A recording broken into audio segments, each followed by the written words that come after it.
In this video, I'm going to show you exactly how I managed to get over my crippling imposter syndrome that kept me broke, that always made me feel like I was not making progress, that kept me in a constant state of burnout, and that always made me procrastinate the important tasks that would help me grow. And I'm going to show you how I used a system called the proof of fear operating system to get over this imposter syndrome and become the entrepreneur, business owner, and operator that allowed me to charge high prices for my services, for my consulting, to feel more happy and comfortable in myself, and to always know exactly which decisions to take that would take me towards growth and my dream outcomes. Because a lot of people I speak to, they all have gone through some sort of trauma in their past, and they've developed these unhealthy coping mechanisms that are causing them to not be able to hit the results that they want, while everybody around them who they feel are not more intelligent or more competent are getting crazy results where they're staying stuck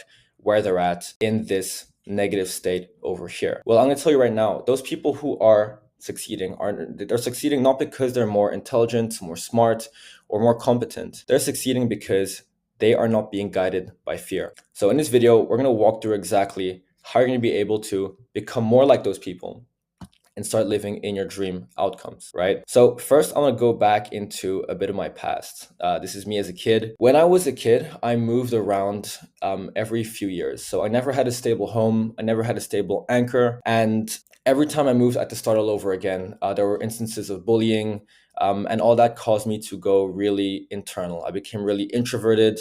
I learned that it was the best way to deal with those negative feelings and that bullying was to not take enough space. I thought that if I stayed hidden, that no one would come and bother me. At the same time, I also had a lot of cultural expectations. I'm half Asian, and the culture there is that you need to work very, very hard in school. That is the top. That is the top goal or outcome in like the value hierarchy in that culture is that you need to work hard in school, you need to get a good degree, or you need to get a good job once you finish your degree.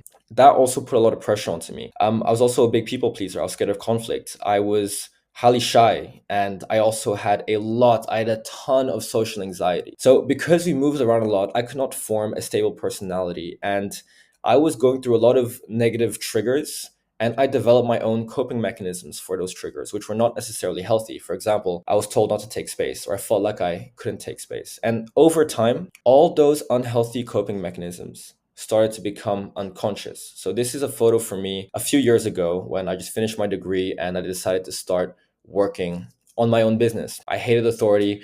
I wanted to go ahead and start my own thing and live freely. But I was going through a bunch of different problems. And that's because all the unhealthy coping mechanisms that I developed as a child that used to be in my conscious mind became unconscious. So I became completely blinded to them, right? This means that I couldn't see the behaviors that I was making that was causing me to stay in this negative state over here. I'll say this again. I thought I was a completely rational and logical human being. I thought that I had the information, and I did, to take me towards my dream goals. But I could never get there. I could never succeed. I could never earn the revenue or live the life that I wanted. It's because since I put everything into my unconscious mind, I developed a very, very strong and crippling sense of imposter syndrome.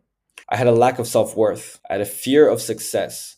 I was procrastinating all the important tasks. And I want to dive a bit deep into procrastination because everybody thinks it's just you being lazy. But procrastination is actually a symptom of childhood trauma where because you're scared of putting yourself out there and taking space, you always want to stay in your comfort zone. So this means that whenever you are put towards making a big decision to go forward in life, you're going to do everything you can to stay in your comfort zone. So you're going to take actions and be like, hey, I'm going to wait till I'm fully ready before I can move forward. Or, hey, I need to get a few things done here before I actually go to that meeting or before I actually go talk to that potential client. It's just an excuse, right? It's just a coping mechanism that you are using to not go out of your comfort zone.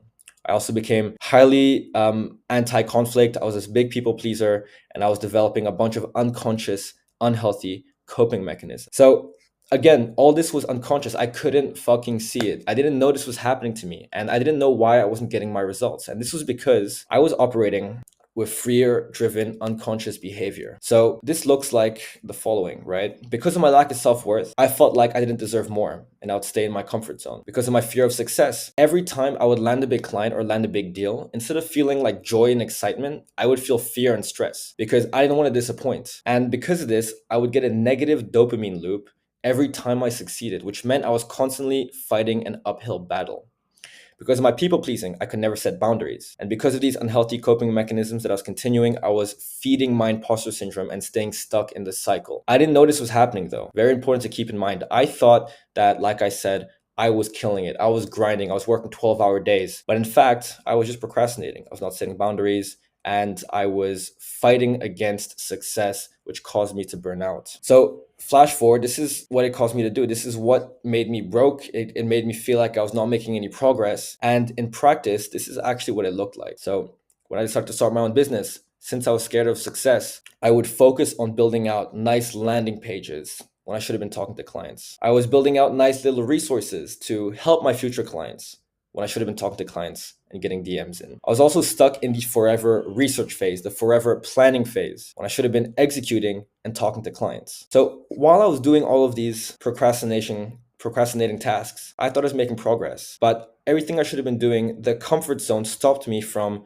going out there, talking to clients and getting rejected, which is what you have to do. And the way I managed to get out of it is when I realized that I was being driven purely by fear. And I discovered something called the proof of fear operating system, which meant that I realized that all the fears that had caused me to create those unhealthy coping mechanisms were pushing me away from my goals, which told me that all of my goals would lay behind the fear. So fear became the gate behind growth, and also growth and success and momentum was what laid after fear. So there was one quote that I saw on a TV show which changed everything for me. It really clicked. It was, when it feels scary to jump, that is exactly when you jump. I'm going to say that again.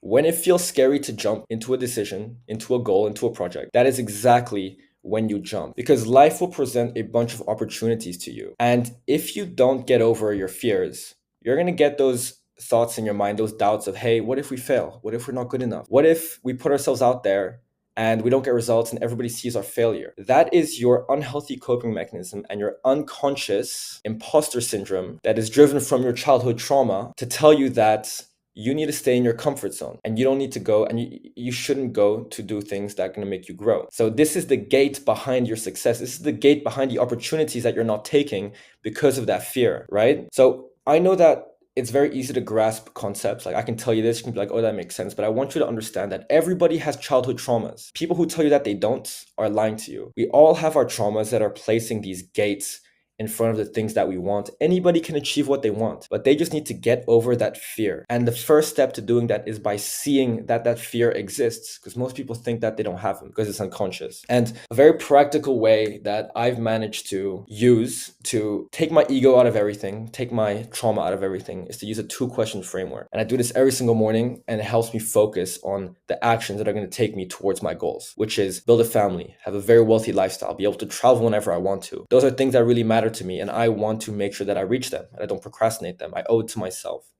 The first thing is you got to fix a goal. All right. Be very clear with your end result. And then every single day, you're going to be asking yourself, what is the biggest constraint in my life or business right now that is stopping me from getting to my goals? And if you're focused, if you're clear, if you're rational, this is a question, it's a prompt to get you to think, you will find the constraint. For example, when I first started in business, my biggest constraint was I was not getting any sales calls. So instead of building a landing page, instead of building resources, I had to be in the DMs, in the DMs, in the DMs, in the DM. And every single day I wrote, I need to send out more DMs. And that's what I did, because I knew that that was the biggest constraint. And just going back to it, so what actions can I take today to relieve those constraints? And those actions were sending out DMs, training my sales, sending out DMs, sending outbound messages, posting more content to get more DMs. I, excuse me, always had those actions written down, so I knew exactly what to focus on every single day. Not the things that kept me in the comfort zone, like building a landing page, building resources, making shiny pitch decks or whatever it is. It was to go in DMs and get more clients. And over time, I got more clients. And when I got more clients, my biggest constraint became, how do I get results for these clients? And my set of actions changed completely, because I needed to change them to get closer to my goals, because I needed to get results from my client. What happens when I applied this every single day was compound growth because every single day you are getting 1% better when you're applying this two question framework. You're also gaining momentum from that compound growth. You're starting to get real results because you are putting your fear aside and focusing on the immediate actions that matter the most. You're also going to get a lot of personal growth. You know, it's fucking spiritual, right? You're self-actualizing over here. You're overcoming childhood traumas which have stopped you from getting towards your goals for the longest time. You also get a clear behavioral roadmap. This allows you to fix your behavior onto what matters and what doesn't. And lastly, you have a guarantee of success. I guarantee you, with enough time of applying this and putting your fear to the side, it's not a question of if, it's a question of when. And making the when smaller is just by adding new systems, new strategies, new frameworks, and making tweaks in your personal lifestyle to get to the goal faster. So that is it, guys. That is how you get over imposter syndrome. Peace out.